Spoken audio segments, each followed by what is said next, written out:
ನೇಪಾಳ ಒಂದು ಕಾಲದ ಶಾಂತಿ ಸೌಹಾರ್ದತೆಯ ತವರು. ಹಿಮಾಲಯದ ತಪ್ಪಲಲ್ಲಿರೋ ಈ ದೇಶಕ್ಕೂ ಭಾರತಕ್ಕೂ ಅವಿನಾಭಾವ ಸಂಬಂಧ. ಸದ್ಯ ಆ ಮಣ್ಣಲ್ಲಿ ಹಿಂಸಾಚಾರ ಭುಗಿಲೆದಿದೆ. ಪ್ರಜಾಪ್ರಭುತ್ವ ಬೇಡ, ರಾಜಪ್ರಭುತ್ವ ಬೇಕು, ಹಿಂದೂ ಸಾಮ್ರಾಜ್ಯದ ಪಟ್ಟ ಬೇಕು ಅನ್ನೋದು ಅಲ್ಲಿನ ಕೂಗು.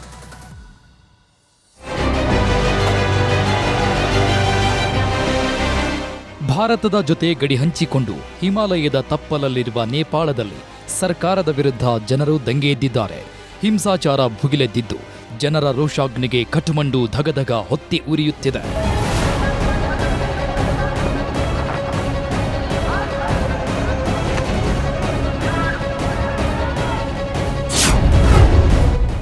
ಪ್ರಜಾಪ್ರಭುತ್ವ ವಿರೋಧಿಸಿ ಭಾರೀ ಪ್ರತಿಭಟನೆ.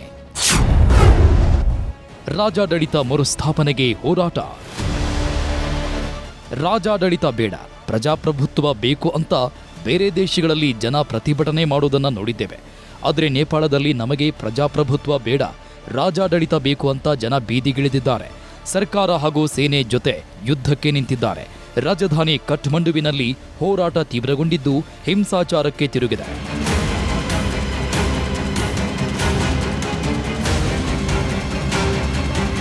ನೇಪಾಳದ ಭದ್ರತಾ ಪಡೆಗಳು, ಪೊಲೀಸರು ಮತ್ತು ಹಿಂದೂ ಪರ ಕಾರ್ಯಕರ್ತರ ನಡುವೆ ಘರ್ಷಣೆ ತಾರಕಕ್ಕೇರಿದೆ.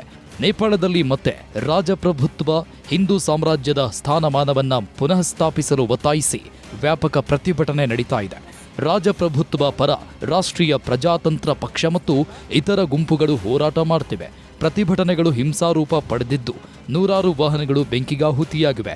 ಉದ್ರಿಕ್ತರು ಸಿಕ್ಕ ಮನೆ, ವಾಹನಗಳಿಗೆ ಬೆಂಕಿ ಹಚ್ಚಿದ್ದಾರೆ. ಇಡೀ ಕಠ್ಮಂಡು ನಗರದ ಜನಜೀವನ ಅಸ್ತವ್ಯಸ್ತವಾಗಿದೆ. ಹಿಂಸಾಚಾರಕ್ಕೆ ಒಬ್ಬ ಪತ್ರಕರ್ತ ಸೇರಿ 2 ಬಲಿಯಾಗಿದ್ದಾರೆ. 100ಕ್ಕೂ ಹೆಚ್ಚು ಜನ ಗಾಯಗೊಂಡಿದ್ದಾರೆ.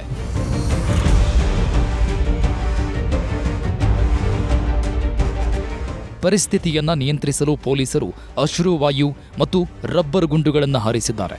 ಕಠ್ಮಂಡುವಿನ ಟಿಂಕುನೆ, ಸಿನಮಂಗಲ್ ಮತ್ತು ಕೋಟೇಶ್ವರ ಪ್ರದೇಶಗಳಲ್ಲಿ ಪರಿಸ್ಥಿತಿ ಬೂದಿ ಮುಚ್ಚಿದ ಕೆಂಡದಂತಿದೆ.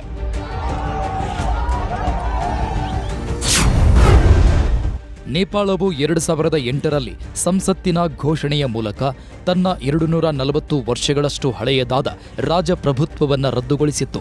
ಹಿಂದಿನ ಹಿಂದೂ ರಾಜ್ಯವನ್ನ ಜಾತ್ಯತೀತ ಫೆಡರಲ್ ಪ್ರಜಾಪ್ರಭುತ್ವ ಗಣರಾಜ್ಯವಾಗಿ ಪರಿವರ್ತಿಸಲಾಯಿತು.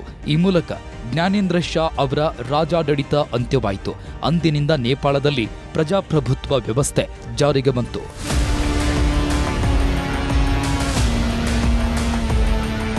ಈಗಿರುವ ರಾಮಚಂದ್ರ ಪೌಡೇಲ್ ನೇತೃತ್ವದ ಸರ್ಕಾರದ ಭ್ರಷ್ಟಾಚಾರಕ್ಕೆ ಬೇಸತ್ತಿರುವ ರಾಷ್ಟ್ರದ ಜನ ಮತ್ತೆ ರಾಜ ಜ್ಞಾನೇಂದ್ರ ಶಾ ಅವರ ರಾಜಾಡಳಿತ ಮರುಸ್ಥಾಪನೆಗೆ ಆಗ್ರಹಿಸಿದ್ದಾರೆ. ರಾಜ ಜ್ಞಾನೇಂದ್ರ ಶಾ ಅವರ ಫೋಟೋಗಳನ್ನು ಹಿಡಿದು ಜನ ಘೋಷಣೆ ಕೂಗ್ತಿದ್ದಾರೆ. ಒಟ್ನಲ್ಲಿ ನೇಪಾಳದಲ್ಲಿ ರಾಜಾಡಳಿತ ಹೋರಾಟ ಭುಗಿಲೆದ್ದಿದೆ.